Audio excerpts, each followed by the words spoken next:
सरफरोशी की तमन्ना अब हमारे दिल में है, देखना है जोर कितना बाजुए कातिल में है। वक्त तरमीमी कानून 2025 जिसे पूरी दुनिया काले कानून के नाम से जानती है, उस काले कानून के खिलाफ सरजमीन बहादुरी में आज के इस इनकलाबी और एहतजाजी जलसे के सदर हम सबों के नूरे नजर पूरी हिंदुस्तान में मजलूमों की, मखलूमों की, मजबूरों की, कमजोर और लापरवाह लोगों की पवन आवाज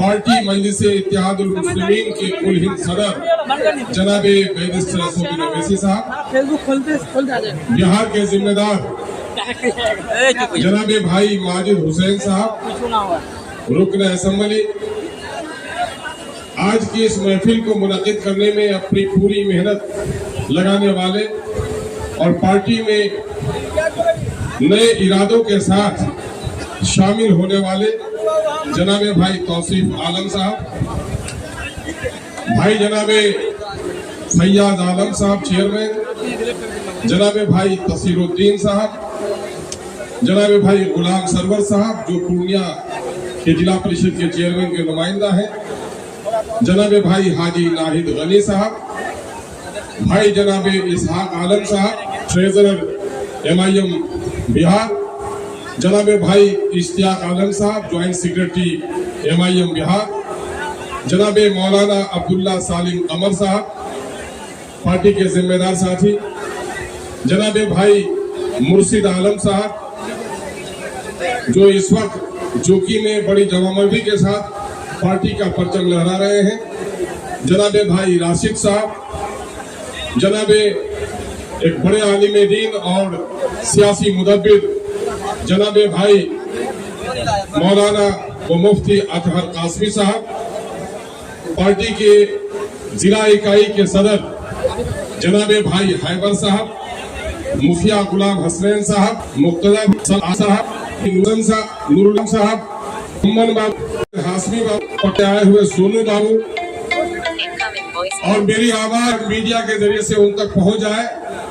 मेरे MIM के पुराने और नाराज साथियों, यहाँ पर मौजूद सीमांचल के गैयूर नौजवानों, किसानों और मजदूरों और मीडिया के जिम्मेदार साथियों, इस वक्त हमारा और आपका यहाँ जमा होना धूप की शिद्दत में और बगैर किसी मौसम के इस वक्त इस इनकलाबी अंदाज में यहाँ जमा होना इस बात की दलील है कि हम जिस मुल्क में रहते हैं, ये मुल्क हिंदू, मुस्लिम, सिख, ईसाई सबका मुल्क है, किसी एक के बाप की जागीर नहीं है। इस वजह से कोई अगर हम पर दस्तूर हिंद के खिलाफ कानून नाफिज करने की नापाक कोशिश करेगा तो हम इस मुल्क में लड़कर ही जमहूरी अंदाज में, आईनी अंदाज में जिस तरह से मुल्क की सरहदों की हिफाजत के लिए गर्दन कटाना शहादत हम समझते हैं, ठीक उसी तरह से इस मुल्क के आईन को बचाने के लिए भी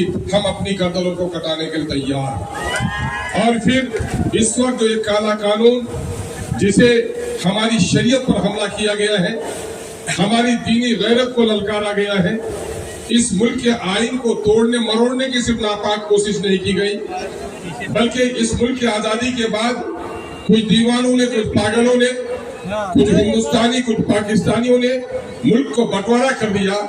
लेकिन हमारे बाप दादा जो इस जमीन पे रहे, और मैं जनाबे बैरिस्टर असदुद्दीन ओवैसी साहब के सामने में बड़े फख्र के साथ ये बात कहना चाहता हूँ कि जिस वक्त मुल्क का बंटवारा हो रहा था, ये वो खित्ता था जिसको पाकिस्तान में शामिल करने की बड़ी कोशिश की जा रही थी।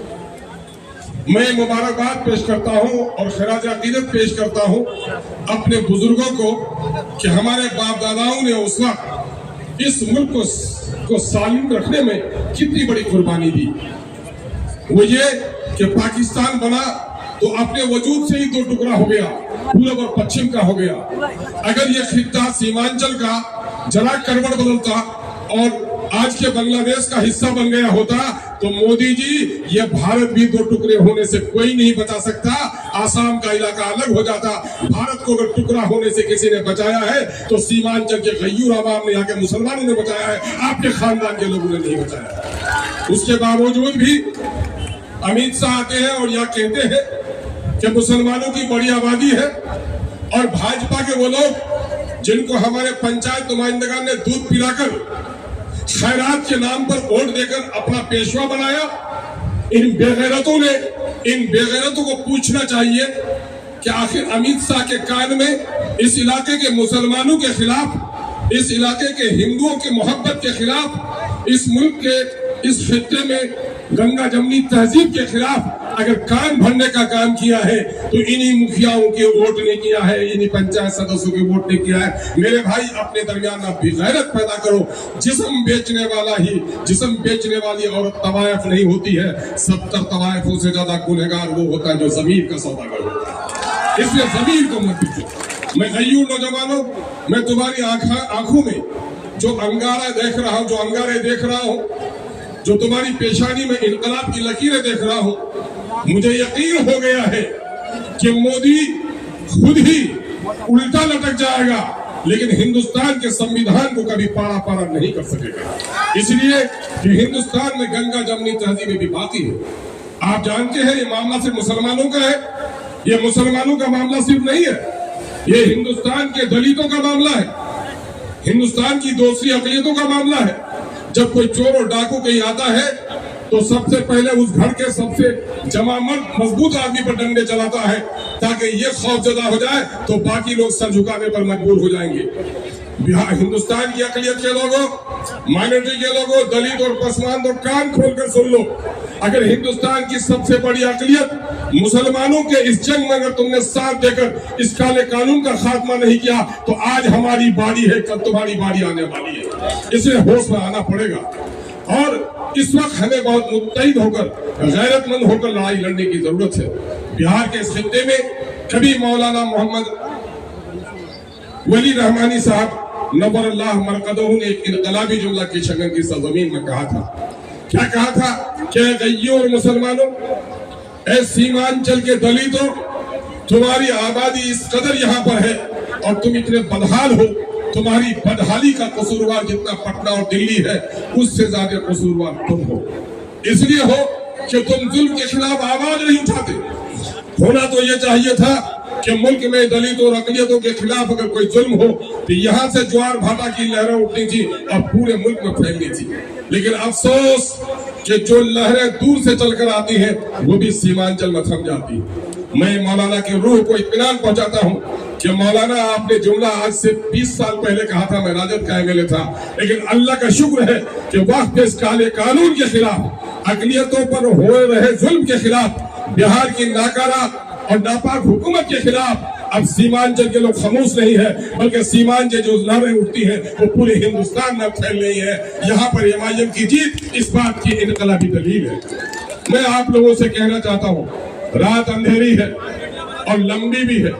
हम अपनी मिल्ली तंजीमों के सरबराहों से कहना चाहते हैं और ये हिंदुस्तान भर के मिल्ली तंजीमों से पैगाम पहुंचाना चाहते हैं। मैंने अपने सदर बावकार से इस वक्त चाय पर गुफ्तगू करते हुए एक वाकया सुनाया कि 2017 में जब सैलाब आया था तो यही हल्दी खोरा के टुपामारी के बीच में एक नौजवान हमारा बह गया, साइकिल उसकी बह गई, उसने मुश्किल से अपनी जान बचाई।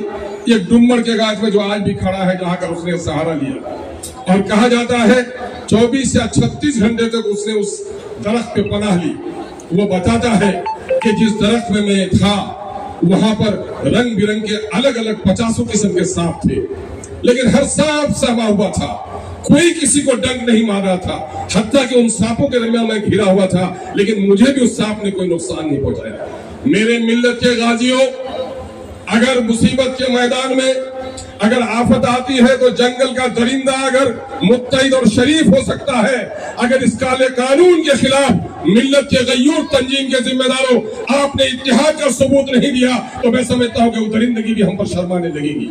जरूरत इस बात की है कि मुल्क की सतह पर हमारी मिल्ली तंजीमें, हमारी सेकुलर सियासी पार्टियां, चूंकि मुझे यकीन है कि इस वक्त पार्लियामेंट में भले ही हमारे 24 मुस्लिम मेंबरान हैं, हम हिंदू और मुसलमानों के दरमियान में पार्लियामेंट को तकसीम नहीं कर सकते। हिंदुओं के लिए मंदिर हो सकता है, किसी के लिए गुरुद्वारा और किसी के लिए गिरजाघर हो सकता है, मुसलमानों के लिए मस्जिद हो सकती है, ये उनके इबादत खाने हैं, लेकिन इस मुल्क के कानून के लिए लड़ना सबकी जिम्मेदारी है। वक्त का ये जो काला कानून आया है नौजवानों, मैं इख्तिसार से कहता हूँ, 6 दिसंबर को तुम्हारी शादी की तारीख रही होगी, 6 दिसंबर को तुम्हारी पैदाइश की तारीख रही होगी, 6 दिसंबर को खुशियों के और तो तारीखें नहीं होंगी, लेकिन जब 6 दिसंबर का काला दिन आता है तो मेरी खुशियां मुझे खुशी नजर नहीं आती। अगर ईद भी आ जाए तो मेरी आंखों में गम होता है, इसलिए कि 6 दिसंबर का वो काला दिन हमारे बाबरी मस्जिद को टूटने का दिन है। यकीन जानो, मेरे ससुर रईसी साहब ने कहा है कि बाबरी मस्जिद की कहानी हम आज ही नहीं कहते हैं, ये मस्जिद थी, मस्जिद है और ता क़यामत मस्जिद रहेगी, और हम अपनी आने वाली नस्लों को भी बता के जाएंगे कि यहाँ के गुलजालिमों ने हमारी मस्जिदों को तोड़ा है और हमने शराफत का मुजाहरा किया है कि जो कुछ हमारी अदालत ने फैसला कर दिया हमने तस्लीम कर लिया है। लेकिन हम तारीख को याद रखेंगे। तुम एक मस्जिद पर रोते हो नौजवानों, अगर ये काला कानून नाफिजुल अमल तो 8 तारीख से कर दिया गया है, लेकिन अमली जामा अगर इसको पहनाने की कोशिश की जाएगी तो न जाने तुम्हारी कितनी मस्जिदों में ताले लग जाएंगे, तुम्हारे कितने दीनी मदारिस बंद हो जाएंगे, तुम्हारे कितने कब्रिस्तानों में तुम्हें उलझा कर रख दिया जाएगा। और 2 मामले थे। एनआरसी का मसला था, उन्होंने कहा था कि मुसलमानों को निशाना बना रहे, लेकिन आसाम में जब मामला आया तो मुसलमानों से ना गैर मुसलमान फंस गए, 13 लाख गैर मुसलमान फंस गए, खेल उनका खराब हुआ। फिर उसने कहा तलाक बिल को मामला लाते, अपने घर की बहू बेटी और बीवी के साथ जो इंसाफ न कर सके, गांव के दूसरे बहू बेटी की पंचायती में उस बेशरम को नहीं बोलना चाहिए। मेरे भाइयों, हमारे तलाक के नाम पर उन्होंने हमारी शरीयत पर हमला किया, लेकिन मैं मुबारकबाद देता हूँ अपने उन लोगों को जो शरीयत का एहतराम करते हैं। इन्होंने कह दिया मोदी तुम्हारा कानून सलामत रहे, तुम्हारा कानून अदालतों की चार दीवारियों में घिरा हुआ रहे। हम तो कलमा गो हैं और हमारा यकीन है कि अल्लाह की उतारी हुई आयतों के साथ जो छेड़छाड़ करता है, जो फैसला नहीं करता, वही मुनाफिक है, वही कुफ्र करता है। हम अपनी शरीयत की पासदारी करेंगे, हम अपने मुफ्ती और आलिम से अपने निकाह के तलाक के झगड़े तय करेंगे, मोदी तुम्हारे पास नहीं जाएंगे।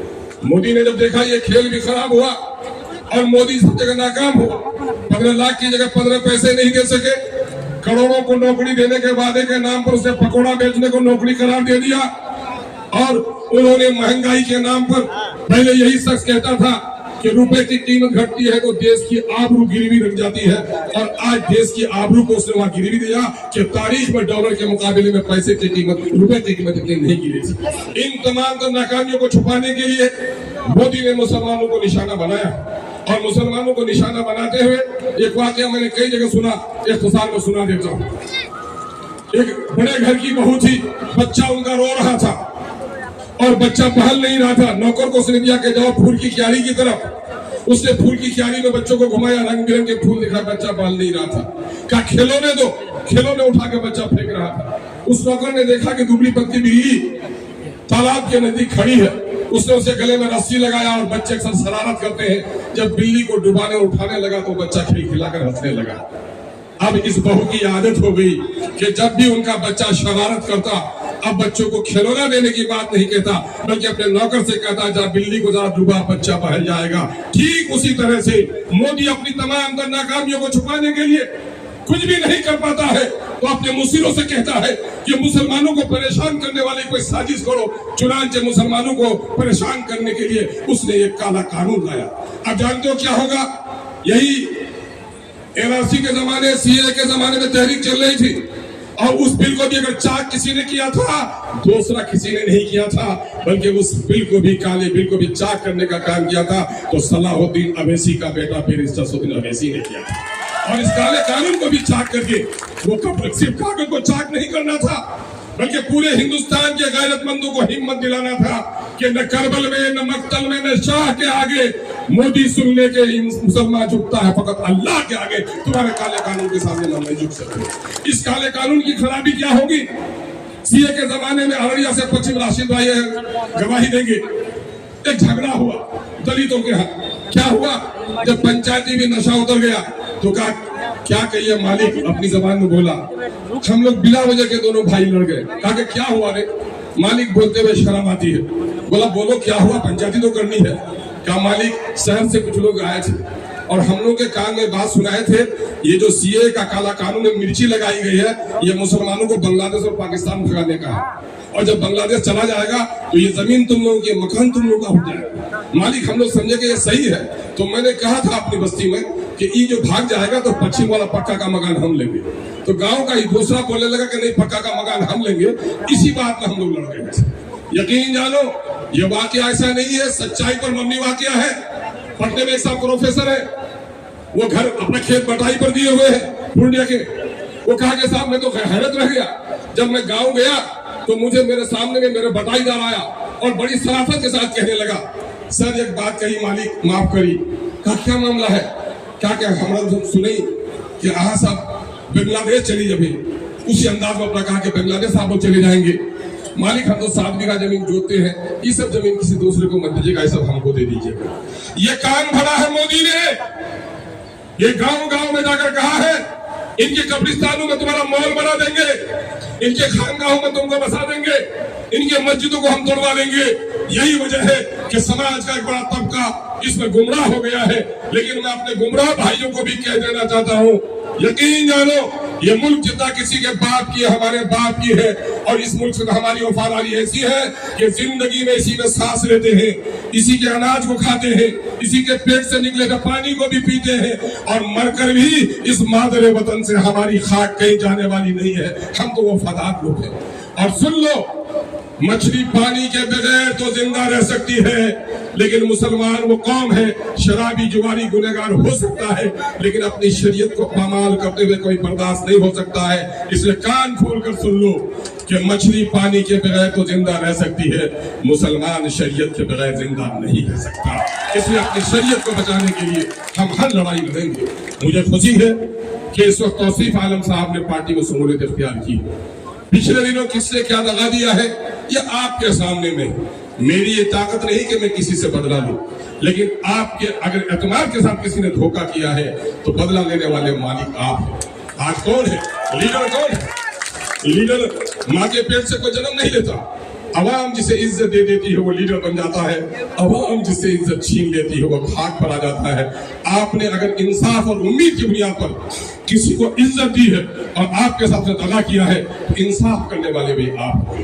हम अपने उन भाइयों से जो पार्टी के फैसले से नाराज हैं, मैं उनसे भी पैगाम देना चाहूंगा कि हम एक बड़े मकसद की लड़ाई लड़ रहे हैं। इस बड़े मकसद की लड़ाई में हमारे बड़ों ने जो फैसला किया है उस फैसले को हमें तस्लीम करना चाहिए अगर पार्टी से आपका रिश्ता है। और हम कहेंगे तौसीफ साहब से कि तौसीफ साहब आपको चाहिए कि जिन लोगों ने गुज़िश्ता 10 वर्षों से 12 वर्षों से बस्ती बस्ती में बहादुरगंज में एमआईएम को पहुंचाया है, बहादुरगंज के नौजवानों तुम घर जाना तो अपनी अम्मी को जरूर सलाम कहना, अपने बूढ़े अब्बा को जरूर सलाम कहना। मैं पार्लियामेंट का इलेक्शन हार गया, मुझे गम नहीं है, लेकिन बहादुरगंज में हमेशा हमको जिताने का काम किया है। आज यही वजह है कि एमआईएम को मकबूलियत इस सरजमीन पर मिली है। हम आपके मेहमानों के लिए शुक्रगुजार हैं। हम जनाब बैरिस्टर सऊदी अवैसी साहब को भी यकीन दिलाना चाहते हैं कि यहाँ के लोगों ने बड़ी उम्मीद भरी नजरों से आपको देखा। आपने इस वक्त जो काम किया है पूरे हिंदुस्तान में उसकी कोई दूसरी नजीर हमारे दरमियान में नहीं है। अल्लाह आपकी तमाम तरह आफत से अल्लाह आपकी हिफाजत फरमाए। और मैं जनाब भाई तौसीफ साहब को कहना चाहूंगा कि आज जो ये रमक देख रहे हैं, ये जो पेशानी पे चमक देख रहे हैं, यकीनन एमआईएम के दीवानों और मतवालों की इसमें बड़ा खून लगा है। और आपसे हम समझते हैं एक नए अंदाज की सियासत का आगाज करेंगे ताकि सीमांचल की तारीख बदले और हमारी नस्लों को फायदा मिले। हम इस काले कानून की मुखालफत करते हैं जो कुछ अभी कश्मीर की वादियों में जुल्म और ज्यादती हुई है, जिसके खिलाफ जनाब बैरिस्टर सऊदी अवैसी साहब ने तमाम तर फिरका परस्तों के मुंह को बंद कर दिया है। गोदी मीडिया को सवाल पूछने की हिम्मत नहीं हुई है। ये हमारे अंदर के इंसान को देखना चाहता है। अरे हम तो वो है, इस संसार का ईश्वर ही एक नहीं, सारे इंसानों को एक माँ बाप की औलाद समझते हैं। और हमें तो ये पढ़ाया गया है नाहक किसी एक इंसान का खून पूरे इंसानों के कत्ल के बराबर है, और एक मासूम को बचाना पूरी इंसानियत को बचाने के बराबर है। इसलिए उन मासूमों का, उन मुसाफिरों का, उन सयाहों का जो कत्ल हुआ है उसकी हम पुरजोर मजम्मत करते हैं। आइए हम सब मिलकर एक नए इनकलाबी तारीख की तरफ कदम बढ़ाएं। बहुत बहुत शुक्रिया। सलाम आदाब।